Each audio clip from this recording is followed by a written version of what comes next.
అందరికీ నమస్కారం. The news Telugu ground report 2025కి స్వాగతం.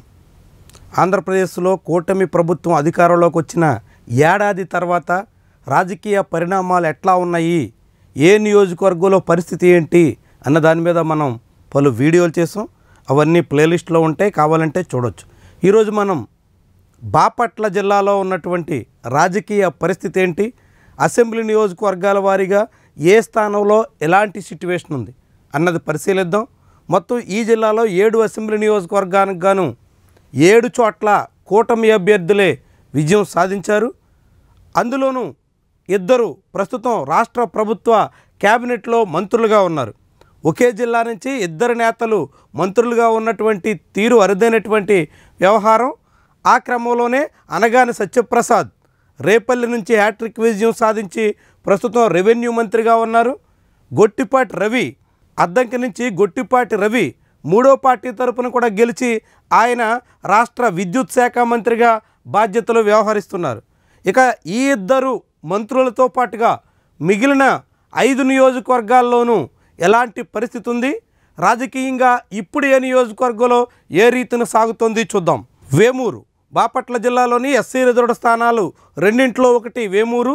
ఇక్కడి నుంచి మొన్నటి 2024 ఎన్నికల్లో నక్కా ఆనందబాబు విజయం సాధించారు. ఆయన 2014 నుంచి 19 వరకు కూడా గెలిచారు. అప్పట్లో ఆయన చంద్రబాబు క్యాబినెట్లో మంత్రిగా కూడా పనిచేశారు.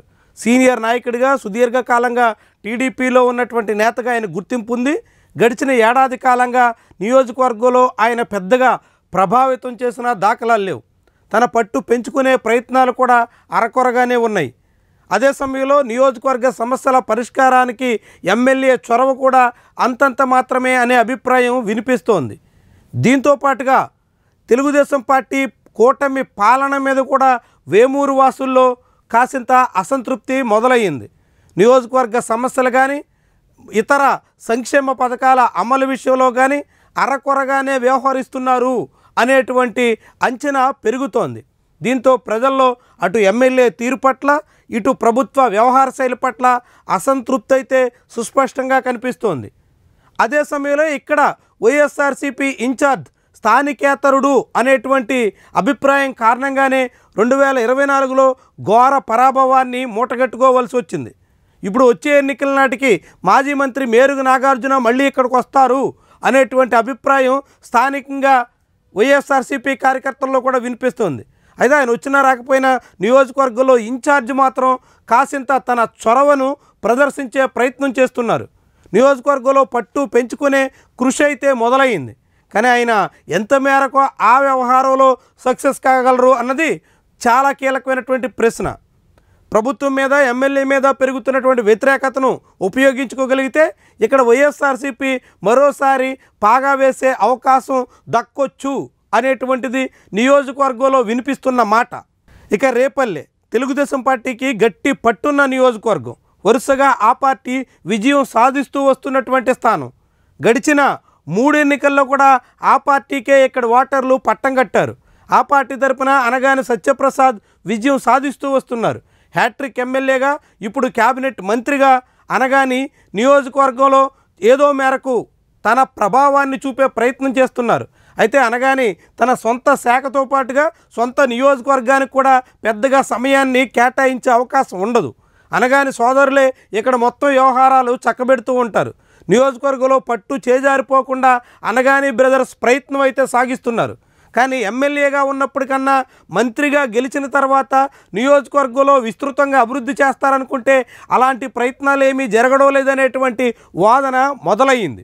అదే సమయంలో ప్రభుత్వ తీరు మీద కూడా కొంత అసంతృప్తి అసహనం వెల్లడవుతుంది.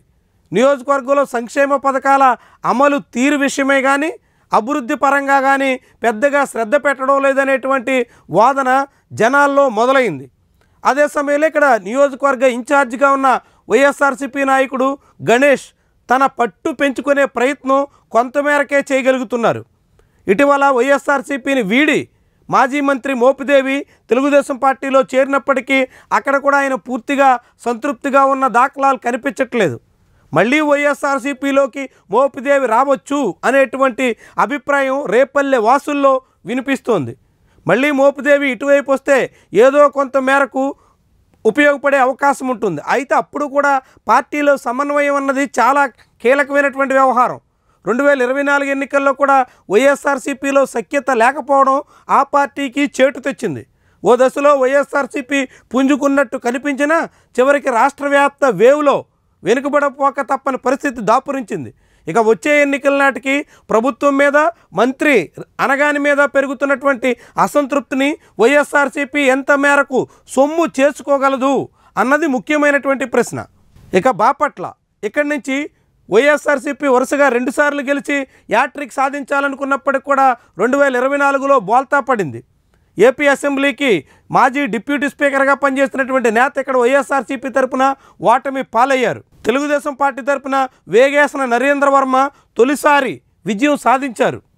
ఆయన గతంలో అనేక రకాల ప్రయత్నాలు చేసినప్పటికీ మొదటిసారిగా ఆయనకు అవకాశం రావడంతో నియోజకవర్గంలో ప్రభావితం చేసే ప్రయత్నం చేస్తున్నారు. అయితే నరేంద్ర వర్మ అనుచరులు యథేచ్ఛగా చెలరేగిపోతున్నట్టు కనిపిస్తోంది. నియోజకవర్గ వ్యాప్తంగా ఇసుక, మట్టి దందా చాలా ఉధృతంగా నడుస్తోంది.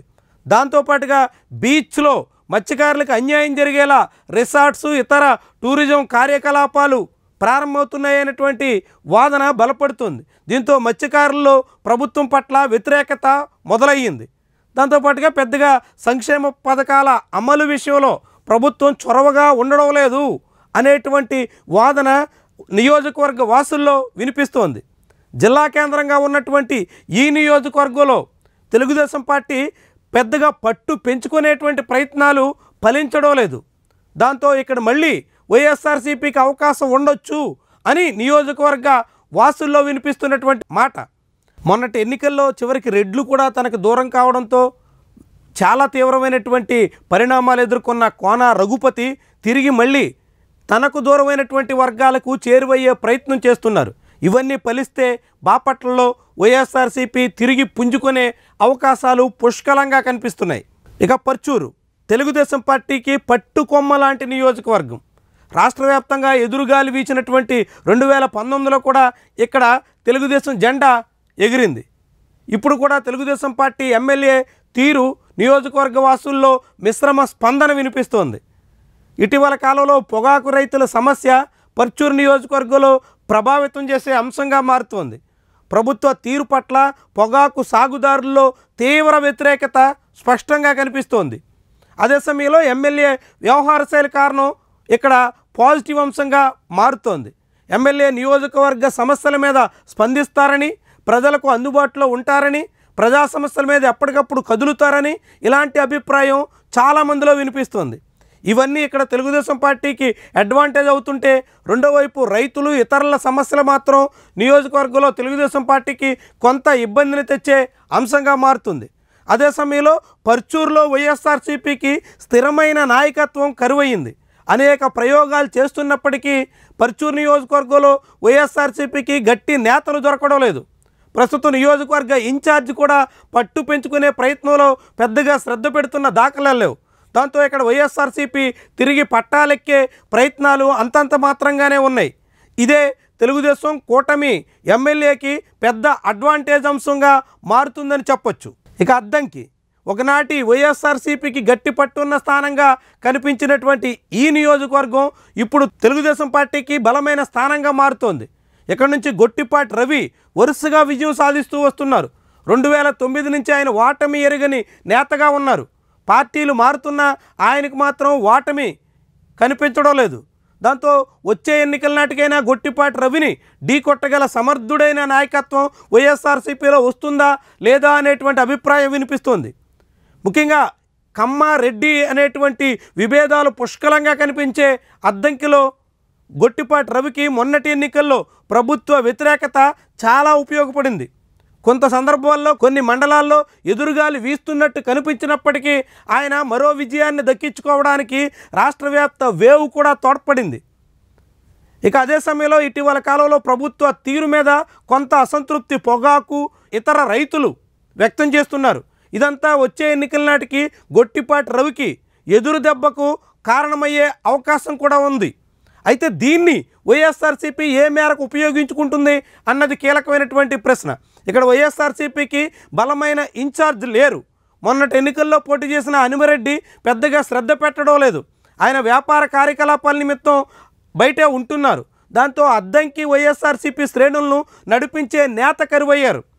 కరణం వెంకటేష్కి అద్దంకి ఇన్ఛార్జ్ కేటాయిస్తారన్న ఊహాగానాలు ఉన్నప్పటికీ అది ఇంకా ఆచరణ రూపం దాల్చకపోవడంతో అద్దంకి వైఎస్ఆర్సీపీ నాయకుడు ఎవరన్నది తేలితే తప్ప ఈ నియోజకవర్గంలో ఆ పార్టీ విషయం స్పష్టత వచ్చేదానికి అవకాశం లేదు. దాంతో ఇప్పటికీ గొట్టిపాటి రవి సేఫ్ జోన్లోనే ఉన్నట్టుగా భావించాల్సిన పరిస్థితి ఉంటుందని నియోజకవర్గ ఓటర్ల మాట. ఇక మరొక కీలకమైన నియోజకవర్గం చీరాల. ఇక్కడి నుంచి మొన్నటి ఎన్నికల్లో కొండయ్య తెలుగుదేశం పార్టీ తరపున చివరి నిమిషంలో రంగంలోకి వచ్చి విజయం సాధించారు. ఇక్కడ వైఎస్ఆర్సీపీలో ఉన్నటువంటి విభేదాలు, కాంగ్రెస్ పార్టీ అభ్యర్థిగా ఆమంచి కృష్ణమోహన్ చీల్చినటువంటి ఓట్లు, ఇతర అనేక కారణాలు వైఎస్ఆర్సీపీ ఓటమికి కారణమయ్యాయి. ఇక ఇక్కడ ఏడాది కాలంగా ఎమ్మెల్యే పనితీరు మీద నియోజకవర్గ వాసుల్లో పెద్దగా సంతృప్తి కనిపించట్లేదు. పైగా ఎమ్మెల్యే అనుచరులు సాగిస్తున్నటువంటి దందాలు తీవ్రమైనటువంటి వ్యతిరేకతకు కారణమవుతున్నాయి.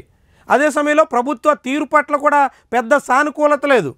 చేనేత కార్మికుల్లోనూ మత్స్యకారుల్లో కూడా తెలుగుదేశం పార్టీకి బలమైనటువంటి కులాల్లో కూడా వ్యతిరేకత మొదలైపోతోంది. ఇవన్నీ వచ్చే ఎన్నికల నాటికి ఈ నియోజకవర్గంలో టీడీపీకి చుక్కలు చూపించే పరిస్థితి ఉంటుంది అనేటువంటి అంచనా వినిపిస్తోంది.